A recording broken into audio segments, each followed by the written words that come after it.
यहाँ माघ में स्नान करने का क्या महत्व है निशा बिटिया?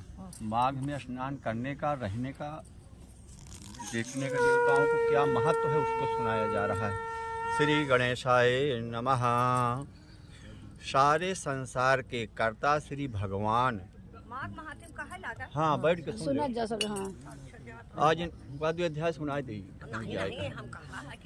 सारे संसार के कर्ता श्री भगवान विष्णु, देवी सरस्वती तथा श्री गुरु जी के चरण कमलों में नमस्कार करके मैं इस माघ मास महात्म की भाषा की रचना करता हूँ। एक समय श्री सूत जी ने अपने गुरु श्री व्यास जी से कहा कि गुरुदेव, कृपा करके आप मुझसे माघ मास का महात्म कहिए, क्योंकि मैं आपका शिष्य हूँ। व्यास जी कहने लगे कि रघुवंश के राजा दिलीप एक समय यज्ञ के स्नान के पश्चात पैरों में जूते और सुंदर वस्त्र पहनकर शिकार की सामग्री से युक्त कवच और शोभायमान आभूषण पहने हुए अपने सिपाहियों से घिरे हुए जंगल में शिकार खेलने के लिए अपनी नगरी से बाहर निकले। उनके सिपाही जंगल में शिकार के लिए मृग, व्याघ्र, सिंह आदि जंतुओं की तलाश में इधर उधर फिरने लगे। उस वन में वनस्थली अत्यंत शोभा को प्राप्त हो रही थी।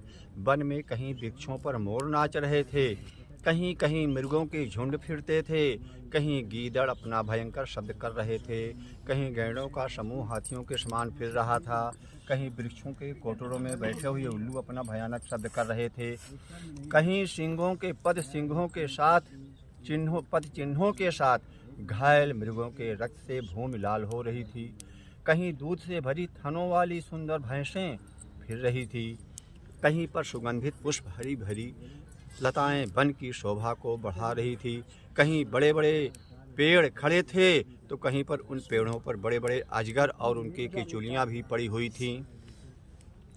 उसी समय राजा के सिपाहियों के बाजे की आवाज़ सुनकर एक मृग वन में से निकलकर भागने लगा और बड़ी बड़ी चौकड़ियां भरता हुआ आगे बढ़ा।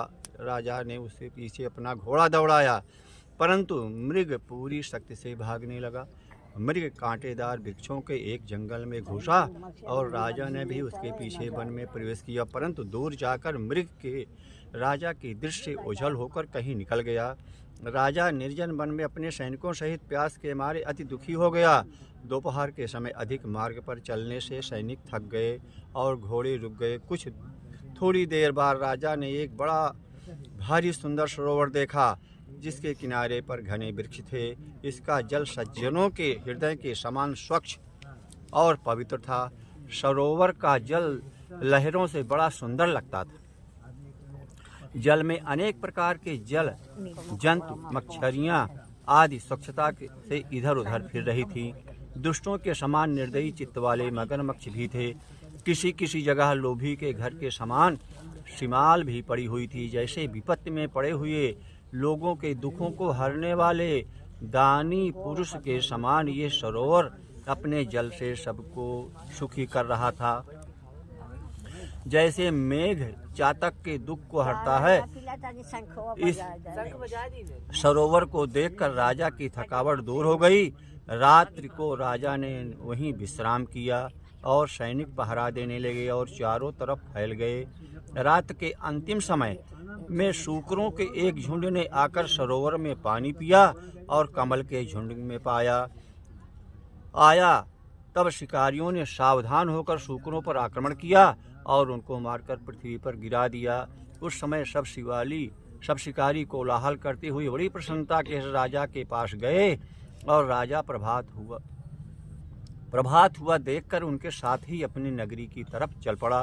रास्ते में एक तपस्वी को देखा, जिसका शरीर तपस्या और नियमों के कारण बिल्कुल सूख गया था, जो मृगछाला और बलकल पहने हुए था और नख, रोम तथा केश धारण किए हुए था।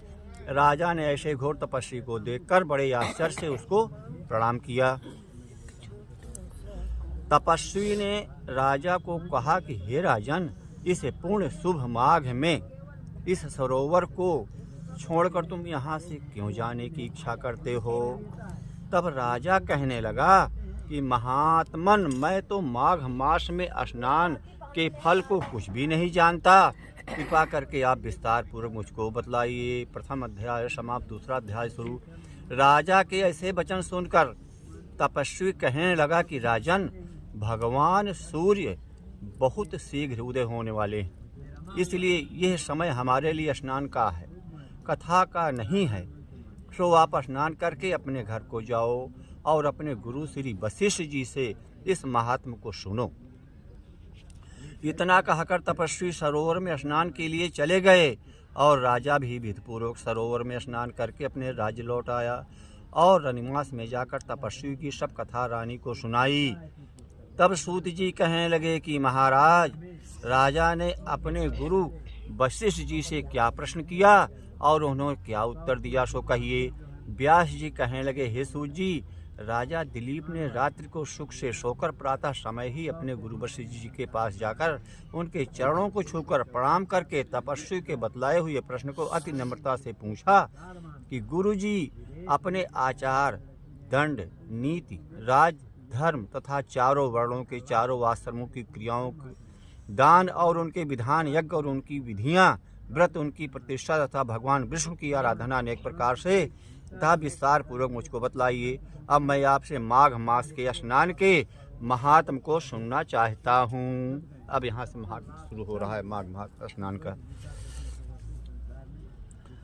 सो हे तपोधन, नियम पूर्वक इसकी विधि समझाइए। गुरु वशिष्ठ जी कहने लगे कि हे राजन, तुमने दोनों लोकों के कल्याणकारी, वनवासी तथा गृहस्थियों के अंतःकरण को पवित्र करने वाले माघ मास के स्नान का बहुत सुंदर प्रश्न पूछा है। मकर राशि में इस समय सूर्य में मकर राशि का प्रवेश है 1 महीने के लिए। मकर राशि अंतःकरण को पवित्र करने वाली माघ मास के स्नान का बहुत सुंदर प्रश्न पूछा है। मकर राशि में सूर्य के आने पर माघ मास में स्नान का फल क्या फल है बिटिया? निशो, क्या फल मिलता है स्नान करने का माघ मास में? गौ, भूमि, तिल, वस्त्र, स्वर्ण, अन्न, घोड़ा आदि दानों तथा चंद्रायण और ब्रह्मा कूर्च व्रत आदि से भी अधिक होता है। वैशाख तथा कार्तिक में जप, दान, तप और यज्ञ बहुत फल देने वाले हैं, परंतु माघ मास में इनका फल बहुत ही अधिक होता है। माघ में स्नान करने वाला पुरुष राजा और मुक्ति के मार्ग को जानने वाला होता है। दिव्य दृष्टि वाले महात्माओं ने कहा है कि जो मनुष्य माघ मास में सकाम या भगवान के निमित्त नियम पूर्वक माघ में स्नान करता है, वो अनंत फल वाला होता है। 2 तरह बताया है। कोई अगर सकाम लेकर आ रहा है कि हमारी ये सिद्धि प्राप्त हो, सिद्धि हमारी प्राप्त, हमारे पास ये कमी हमारी पूरी हो, या बिना सकाम, बिना सिद्धि के स्नान करिए, दोनों पूरा होता है। उसका शरीर, उसकी शरीर की शुद्धि, प्रीति, ऐश्वर्य तथा चारों प्रकार के फलों की प्राप्ति होती है। आदित्य ने 12 वर्ष तक मकर संक्रांति में अन्न त्याग कर स्नान किया। इससे तीनों लोकों को उज्जवल करने वाले 12 पुत्र उत्पन्न किए। आदित्य ने माघ में स्नान करने से ही रोहिणी, सुभगा, अरुंधति दानशीला हुई और इंद्राणी के समान रूपवती होकर प्रसिद्ध हुई। जो माघ मास में स्नान करते हैं तथा देवताओं के पूजन में तत्पर रहते हैं, उनको सुंदर स्थान, हाथी और घोड़ों की सवारी तथा दान को द्रव्य प्राप्त होता है और अतिथियों से उनका घर भरा रहता है और उनके घर में सदा वेद ध्वनि होती रहती है। वह मनुष्य धन्य है जो माघ मास में स्नान करते हैं, दान देते हैं तथा व्रत और नियमों का पालन करते हैं और दूसरे पुण्यों के क्षीण होने से मनुष्य स्वर्ग से वापस आ जाता है, चाहे जितना बड़ा पुण्यवान हो, जो स्वर्ग में जाता है वो भी उसका पुण्य समाप्त होता है तो फिर मृत्युलोक में आ जाता है। परंतु जो मनुष्य माघ मास में स्नान करता है वो कभी स्वर्ग से वापस नहीं आता है। इससे बढ़कर कोई नियम, तप, दान, पवित्र और पाप नाशक नहीं है। भृगु जी ने मणि पर्वत पर विद्याधरों को यह सुनाया था। ले भैया फोन पकड़ो, कोई बात करो। तब राजा ने कहा कि ब्राह्मण भृगु ऋषि ने कब मणि पर्वत पर विद्याधरों को उपदेश दिया था, सो बतलाइए। तब ऋषि जी कहने लगे कि हे राजन, एक समय 12 वर्ष तक वर्षा न होने के कारण, सब प्रजा क्षीण होने के कारण संसार में बड़ी उद्विग्नता फैल गई। हिमांचल और विंध्याचल पर्वत के मध्य का देश निर्जन होने के कारण श्राद्ध, तप तथा स्वाध्याय सब कुछ छूट गए। सारा लोक विपत्तियों में फंसकर प्रजाहीन हो गया। सारा भूमंडल फल और अन्न से रहित हो गया। तब विंध्याचल से नीचे बहती हुई नदी के सुंदर वृक्षों से आच्छादित अपने आश्रम से निकलकर श्री भृगु ऋषि अपने शिष्यों सहित हिमालय पर्वत पर गए। इस पर्वत की चोटी नीली और नीचे का हिस्सा सुनहरी होने से सारा पर्वत पीतांबरधारी श्री भगवान के सदृश लगता था। पर्वत के बीच का भाग नीला और बीच बीच में कहीं कहीं सफेद स्फटिक होने से तारों से युक्त आकाश जैसी शोभा को प्राप्त होता था। रात्रि के समय वह पर्वत दीपकों की तरह चमकती हुई दिव्य औषधियों से पूरित किसी महल की शोभा को प्राप्त होता था।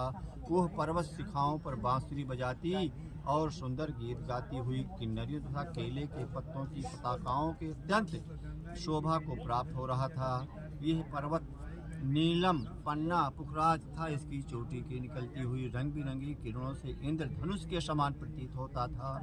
स्वर्ण आदि सब धातुओं से तथा चमकते हुए रत्नों से चारों ओर फैली हुई अग्निज्वाला के समान शोभायमान थी। इसकी कंदराओं में काम पीड़ित विद्याधरी अपने पतियों के साथ आकर रमण करती हैं और गुफाओं में ऐसे ऋषि मुनि जिन्होंने संसार के सब क्लेशों को जीत लिया है, रात दिन ब्रह्म का ध्यान करते हैं और कई एक हाथ में रुद्राक्ष की माला लिए हुए शिव आराधना में लगे हुए हैं।